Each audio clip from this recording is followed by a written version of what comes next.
নমস্কাৰ বন্ধুসকল ইতিমধ্যে তোমালোকে নিউজত বা বেলেগ ভিডিঅত চাই গম পাইছা যে ভাৰত চৰকাৰে ভাৰতত কেটফিশ অৰ্থাৎ মাগুৰ মাছক নিষিদ্ধ কৰিছে।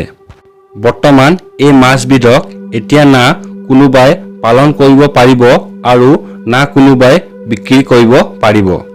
আৰু যদি কোনোবাই লুকাই চুৰিও কৰিও যদি পালন বা বিক্ৰী কৰে তেন্তে 1 বছৰ জেলৰ লগত 10,000 টকা জৰিমনা দিব লাগিব।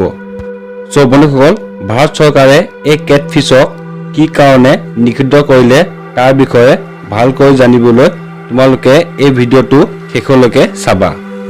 কিন্তু ভিডিঅটো আৰম্ভ কৰাৰ আগতে আমি আমাৰ এই ইউটিউব চেনেলৰ ইন্ট্ৰোটো লগাই লওঁ।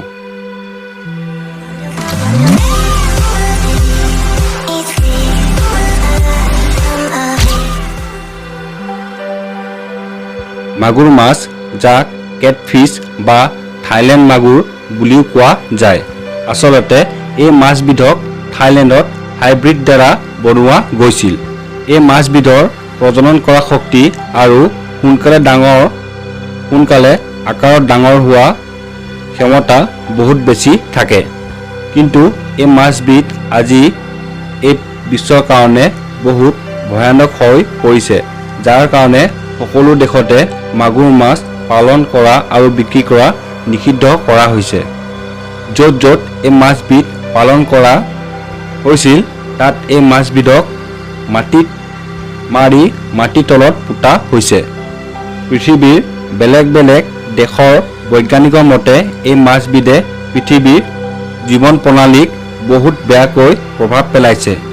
তাৰ কাৰণে যিমান সোনকালে পাৰে ইয়াক নষ্ট কৰা হৈছে।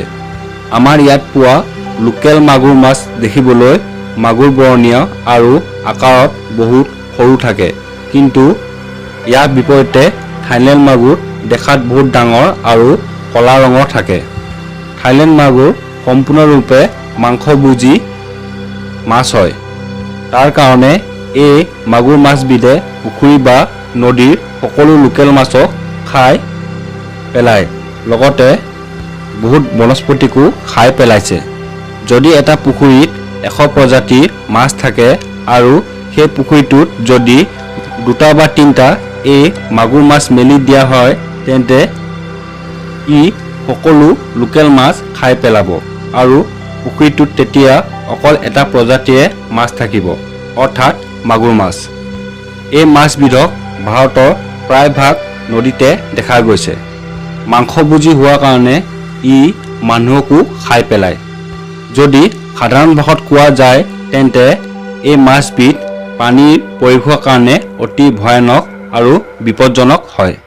এই মাছবিধ পালন কৰা মানুহবোৰে গেলা পচা মাংস পুখুৰী বা নদীত পেলাই দিয়ে, যাৰ কাৰণেও জল প্ৰদূষণ হয়। ইয়াৰ লগতে এই মাছবিধ খালে আমাৰ শৰীৰৰ কাৰণে বহুত বেয়া। এই মাছৰ দেহত হেভি মেটেল পোৱা যায়, যি আমাৰ শৰীৰৰ বহুত ধৰণৰ বেমাৰ যেনে হাৰ্ট ৰোগ, ডায়েবেটিছ, লগতে কেঞ্চাৰ নিচিনা ভয়ানক বেমাৰো হোৱাৰ সম্ভাৱনা থাকে। থাইলেণ্ড মাগুৰে ভাৰতৰ পানীৰ জীৱন প্ৰণালীক বেয়াকৈ প্ৰভাৱ পেলাইছে। মীন বিভাগৰ মতে যদি এই মাছবিধক নিয়ন্ত্ৰণ বা নিষিদ্ধ কৰা নাযায় তেন্তে পানীত থকা বহুত প্ৰজাতি মাছ আৰু গছ সম্পূৰ্ণৰূপে বিলুপ্ত হৈ যাব, যাৰ কাৰণে NGT অৰ্থাৎ নেশ্যনেল গ্ৰীণ ট্ৰিব্যুনেল সন্থাই ভাৰতত য'ত য'ত এই মাগুৰ মাছবিধ পালন কৰা হৈছিল তাত এই মাছবিধ নষ্ট কৰিবলৈ কৈছে।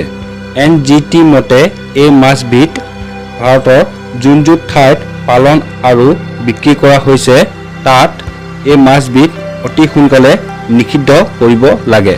ইয়াৰ বিপৰীতে লোকেল মাগুৰ মাছৰ ওপৰত কোনো ধৰণৰ নিষিদ্ধ কৰা নাই, কিন্তু বিদেশত হাইব্ৰিড দ্বাৰা তৈয়াৰ কৰা থাইলেণ্ড মাগুৰ মাছক ভাৰতত বেন অৰ্থাৎ নিষিদ্ধ কৰা হৈছে। আৰু যদি কোনো ব্যক্তিয়ে লুকাই চুৰি যদি থাইলেণ্ড মাগুৰ পালন বা বিক্ৰী কৰে তেন্তে তেওঁক 1 বছৰ জেল লগতে 10,000 টকা জৰিমনা দিয়াৰ শাস্তি দিয়া হ'ব। তো বন্ধুসকল এই ভিডিঅ'টো চাই তোমালোকক কেনেকুৱা লাগিল কমেন্ট কৰি জনাবা আৰু যদি ভিডিঅ'টো চাই ভাল লাগিল তেন্তে ভিডিঅ'টোত এটা লাইক কৰি আমাৰ এই ইউটিউব চেনেলটো সাবস্ক্ৰাইব কৰি দিবা। আকৌ এটা নতুন ভিডিঅ'ত লগ পোৱা আশাৰে ধন্যবাদ।